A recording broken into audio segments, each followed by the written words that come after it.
A 20-year-old female student went for a run and disappeared without a trace. The whole country kept track of the search process, and the police couldn't find a single clue. The truth, revealed with the help of a surveillance camera, shocked all of America and gave rise to fierce controversy. Today, we will tell you the story of Mollie Tibbetts and what her disappearance led to. On July 18, 2018, Mollie got ready for a run. In Brooklyn, she lived with her boyfriend, Dalton Jack, at his brother's house. In the evening of that day, she was in the house alone. Her boyfriend left for work to another city, 130 miles from Brooklyn.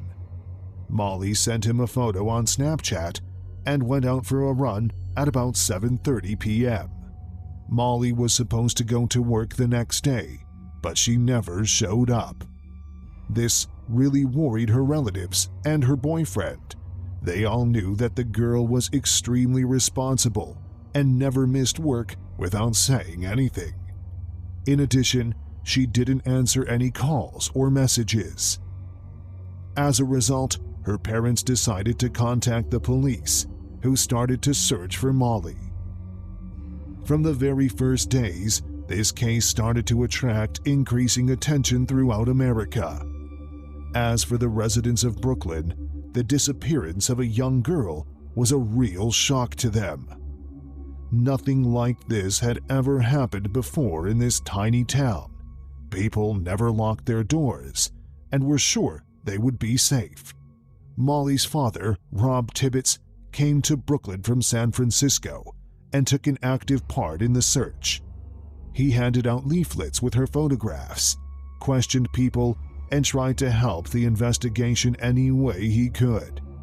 Her parents didn't lose hope that their daughter would be found safe and sound till the very end. 3 departments joined in the search for the girl: the Iowa Criminal Investigation Unit, the Federal Bureau of Investigation, and the Poweshiek County Police. Together, they worked through more than 2,000 leads and interviewed about 500 people. They searched for Mollie throughout the whole of Brooklyn. At one point, the law enforcement officials received a message saying that Mollie was spotted at a truck stop in Kearney, Missouri, 236 miles away from Brooklyn. The police checked this information and couldn't find any confirmation of this. The police, as it always happens in such cases, tested the theory about the involvement of her boyfriend. According to the statistics, most crimes of this nature are committed by relatives or loved ones. But not this time. The guy had an indisputable alibi. He really was in another city and physically couldn't be in Brooklyn that evening. As time went on, the search for Mollie didn't give any results. The Criminal Investigation Unit had announced a monetary reward for any information that could help get them any leads and find the girl safe and sound. The amount of money offered as a reward steadily increased and eventually reached $366,000. It was a lot of money, even by U.S. standards, and for the state of Iowa, they never offered a reward this big. At one point, the police said they were narrowing the search for Mollie to just a few locations around Brooklyn: her boyfriend's house, several local farms, a gas station, a truck stop, and a car wash. But none of this helped to find Mollie. The police received hundreds of leads, but none of them helped the investigation in any way. However, there was one moment that seemed really weird. The owner of one of the pig farms where the police concentrated their search was extremely reluctant to talk to the law enforcement officials. He denied any involvement in Mollie's disappearance, but refused to go through the lie detector test. All of this made him a perfect suspect, but there was no evidence against him. This meant that the police could neither interrogate the man nor conduct a search on the territory of his farm. As a result, the investigators didn't have any more leads to work through. The police tried to find at least some connection between the farm and Mollie's disappearance, but they didn't manage to do it, at least at that time. Everything changed on August 21st. A few days before that, one of the law enforcement officials told reporters that police had found the body of a young white woman. Of course, everyone immediately assumed that they found Mollie's body. And they were right. On August 21st, the police issued an official statement that Mollie Tibbetts' body was found in Poweshiek County, Brooklyn. Her parents identified their daughter. The investigators immediately noticed that she was missing two items that she always took with her: her smartphone and her fitness bracelet. Soon, a forensic expert released an official statement. The girl was attacked, and she had suffered several blows with a sharp object. This shocked Brooklyn residents even more. They all knew each other and couldn't even consider the possibility of some cruel criminal walking among them. The newspapers also published a lot about this story, making the whole of America talk about it. The case was solved pretty soon after all of this. Almost immediately after the body was found, the police arrested 24-year-old Cristhian Rivera, an illegal immigrant from Mexico who moved to the United States 7 years before this incident by bypassing the law. All this time, he worked on different farms, going by the name John Budd. The police found Rivera after looking through the footage from the cameras near the route where Mollie used to run.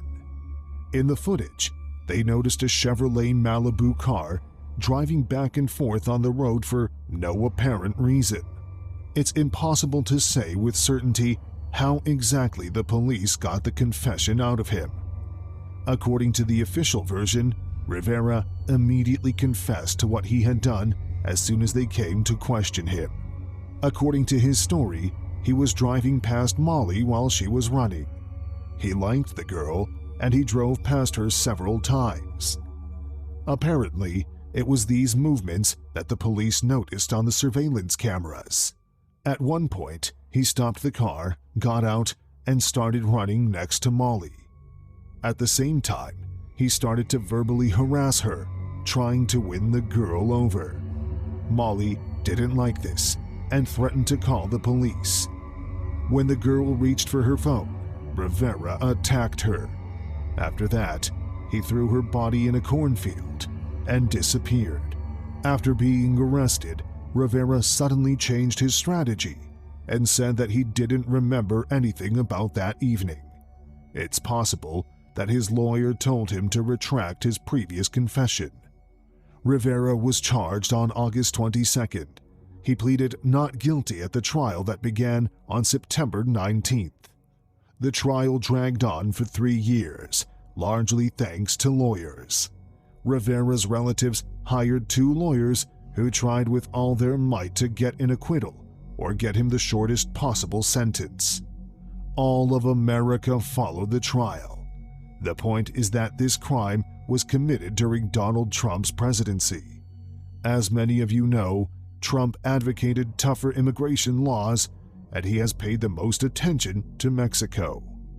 The Trump administration has taken full advantage of Rivera's crime. The sad fate of Mollie Tibbetts was cited as an example of why Trump's reforms were needed by America. At the same time, the girl's father was strongly opposed to the idea of his daughter being used in political disputes. But no one listened to her father. The story of this girl became well known throughout the country precisely in the context of immigration laws. After all, it's difficult to disagree that illegal immigrants are a danger when a case like that conveniently appears right there for everyone to witness. The pandemic also influenced the speed of the criminal trial, and only on May 17, 2021, began the main part of the hearings. Rivera continued to plead not guilty, but he had no chance. On May 28th, the court issued a verdict, guilty of murder in the first degree. Rivera got the maximum sentence for the state of Iowa, life imprisonment without parole. Now, he will spend many years in prison, supported by American taxpayers. Politics aside, the story of Mollie Tibbetts once again shows us the sad truth. Danger can await anyone in the most unexpected places, and no one is ever 100% safe.